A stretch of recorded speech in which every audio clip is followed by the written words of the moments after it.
the surrounding area and Mount Fuji itself, I think that's somewhere that I really would like to spend a few days exploring.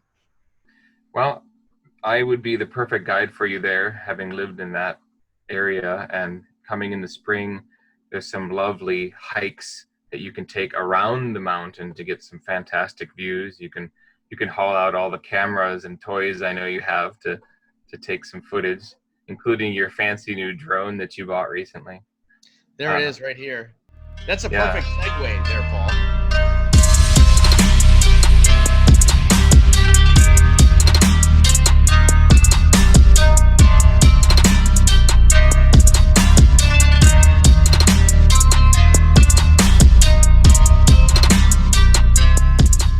But yeah, this drone right behind me, you can see the glowing base there next to that lens. So that's my new drone, and it's a Mavic DJI Mavic Mini. Paul will put the link below. Are they going to sponsor me? Yeah, well, maybe. But Paul, something that I'm just shocked talking about this drone. I thought the learning process and the learning curve was going to be 2 or 3 weeks, 4 weeks, right? I mean, to pilot something like that is a little scary too at first when you've never done anything like that. Sure. And it took me probably 20 minutes to get the hang of it.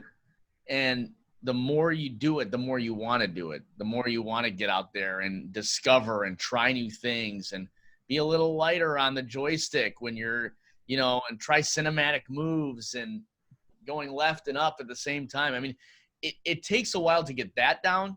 Mm-hmm. But in terms of confidence, if you really hone in, I mean, it doesn't take long, and I'm addicted now. I mean, I love flying the drone.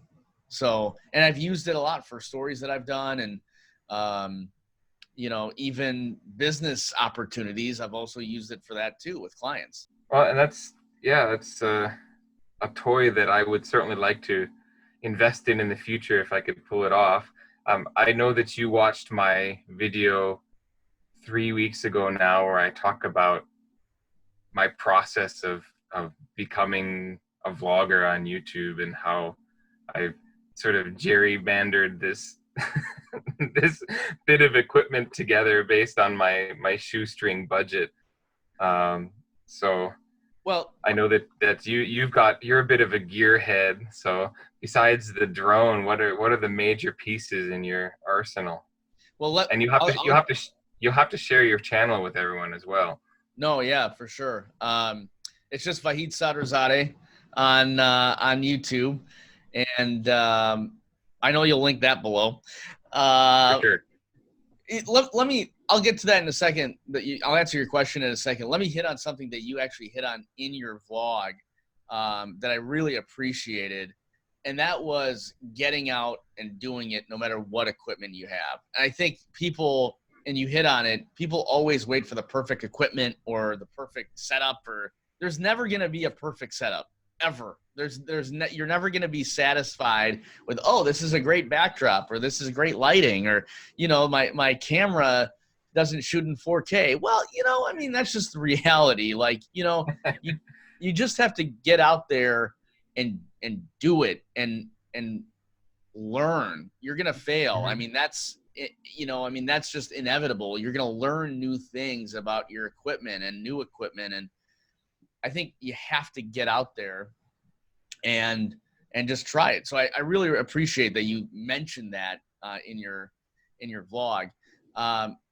Now, I've been using camera equipment for probably the better part of a decade now. So, and even over the course of that decade, the lenses I have and the cameras I have, they add up slowly.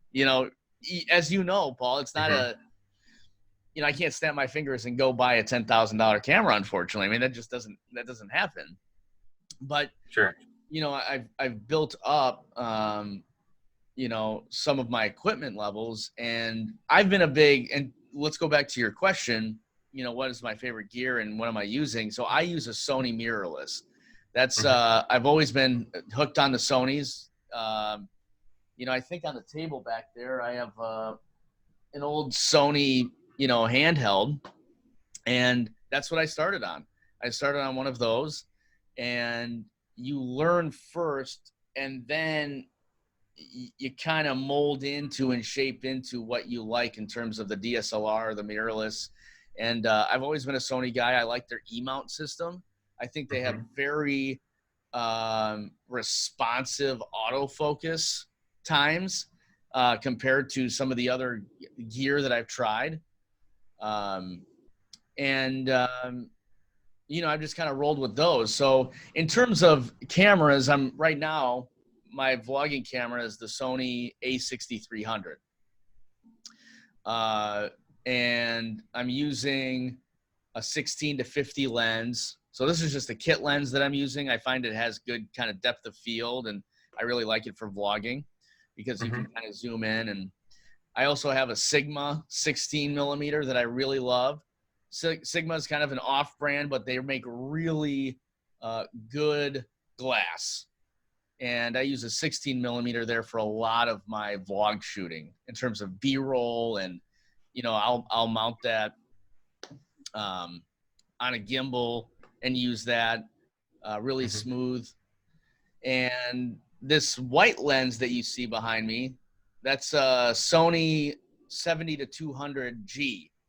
So that's more telephoto, and I use that quite a bit for sports, Mm-hmm. um, and a lot of photographs, like nature photographs. I'll use that for. So that's some of the gear that I recommend. I also highly recommend a small rig. If you have a mirrorless camera or a DSLR and you want to attach things, the small rig cage is what I would highly recommend. That's been a lifesaver for me multiple times. I certainly have my wish list of gear that I would love to pull off in the Sure. future as things are going forward. And but some of it is still collecting items to work with what I have. So Yep. for example, I mean, I sort of trashed this camera in the video I made, but I am actually using my little 4K action Nice. camera that I said was not terribly useful for me in the end, mostly because of the image stabilization issue. It just doesn't have any. And I'm like Gene Wilder in Blazing Saddles. Like I don't have the steadiest of hands. Sure. Um, the one piece of equipment I didn't bring up there is the one more recent toy that I picked up, and I'll put that into. It's the Zhiyun Crane M gimbal, and Yeah. so I can mount smaller cameras on this. Like I can put my Olympus pen. This won't hold a big DSLR camera, but a smaller one like this is fine, and Sure. the action camera can fit on there as well. And and just like a lot of my other stuff, as I mentioned in the vlog, this is also secondhand. So I got it at a shop, like an official shop that had a 3-month guarantee for me to try it out. But Yeah. yeah, it's not brand new. Well, certainly if you're just getting into this, and I'll say this for any new vlogger, there's no need to go out and buy first, brand new stuff when Mhm. you can go and purchase some secondhand gear that works just as well. And then you know what you need, what you like, what you want to transition into, because that's Yes. changed too. I mean, because when you're doing this, when you're vlogging, when you're getting B-roll shots, you're gonna like something over something else. Like you're not gonna say, "Oh man, I just spent $5,000 on this new lens." You could go out and personally, you could think it's garbage, you know. Yeah. So why do that when you can? And something that I really like is borrowed lenses. I've Mhm. done that a lot. Yes, yes. So exactly, getting out there and just doing it informs you of what works and what you need. I mean, the re I would tell anyone watching this, don't go out and buy the $600 gimbal that you are not sure you're going to need, but it seems like a toy that you saw on YouTube and well, I've got to have that. I went out and got this one because of the type of shooting I do, Mm-hmm. image stabilization became more of a big deal for me, and it's helping me compensate for some less than spectacular cameras because I can't afford anything really expensive. So Right. yeah, getting out there and doing it, you discover what you need and what works and what you might need to get your hands on. Well, I'll tell you. So we were talking about some of the gear that I use. Can I go into 3 of my favorites right now? Pieces of equipment. Uh, is this going to be one of those YouTube top 3 lists? And we can. Yeah, let's do it. All right, let's go. V-Solder's top 3 right now. All right. Hit Number one is this right here. Can you guys see this? Yeah. Pretty clear. This is the Rode Video Mic Go. It's not the Pro edition. This one was a little less expensive, but it's lighter. And it works just as well. And I'm really big into sound. I think for me, sound is as important as video quality. And if you don't have the sound, I think your audience kind of gets disengaged a little bit to match your video. And so I try to tell, and even I tell reporters at our station and people who are just getting into vlogging, sound is one of your most important tools. And if you don't have good sound quality, it's hard to make, something that you're proud of. But this is something that I really enjoy. This was $99. And so it's great quality. It has a clip right here on the back. It goes right into your system. Number 2, hold on, I got to get up for this, is you were talking about action cams. And I'm not like an overly huge fan of action cams. I don't use them. Play a role. What's that? It play a role. It is. You use them for specific purposes, and they play, they have those specific usage that you can use for. But I'm a big fan of this. And I got this probably a year ago. This is the GoPro 7, the black. And this has been one of my most used purchases ever in terms of recording. It has the image stabilization that you were talking about, Paul. Yeah. But I love not like this job. But I love the touchscreen. That's something that I've really loved. I have a GoPro 3, which is ages ago now. And that you had to put in a case to go underwater and everything. Not this one. This is fully encased, fully waterproof, just like this. I put a case on it just in case, if I want to use some of the mounting extras. But otherwise, this thing takes great photos if you want a different perspective. And it, you can find these now on eBay for pretty reasonable. So love that. And rounding out my top 3, Paul, is this. You were talking about the Zhiyun, and I have one of these as well. So interesting fact, I started out doing B-roll on a cell phone because I just didn't know what to get, right? I wasn't educated on, hey, this is a mirrorless or this is – so I started doing B-roll on phones and shooting a lot of my stories that I do on a phone.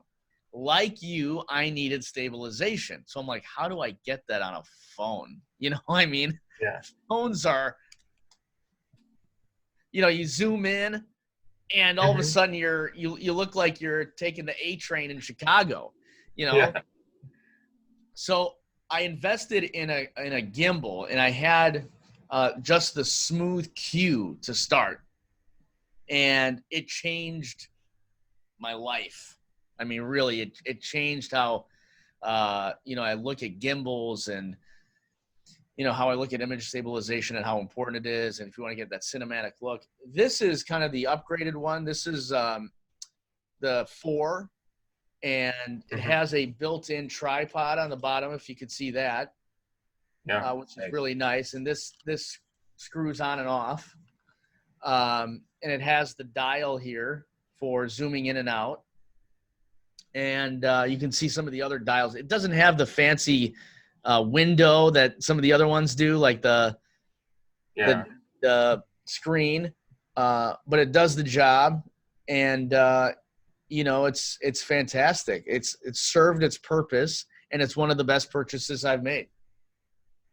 Yeah, I've been very pleased with mine as well. It's not a lot of bells and whistles on it. It's an older model, and it's, like I said, it's built for the smaller cameras, but it's a game changer. You just, you know, you thumb the controller and it pans or goes up and down in just this beautiful smooth motion. And I mean, I haven't played with it as nearly as much as I'd like to, because obviously the one disadvantage of it is it's a bigger chunk of equipment to carry around. And I mean, I've gotten in the habit of, I just have my main camera in my bag all the time. I'm just going to work, I'm just going to the supermarket or whatever. I always have a camera with me now, because something might happen and I'll be like, if I don't have my camera to catch something interesting happening, I'm going to regret it. So I just have it all the time. But the gimbal's a little bit a little bit over the top to be just lugging around every day.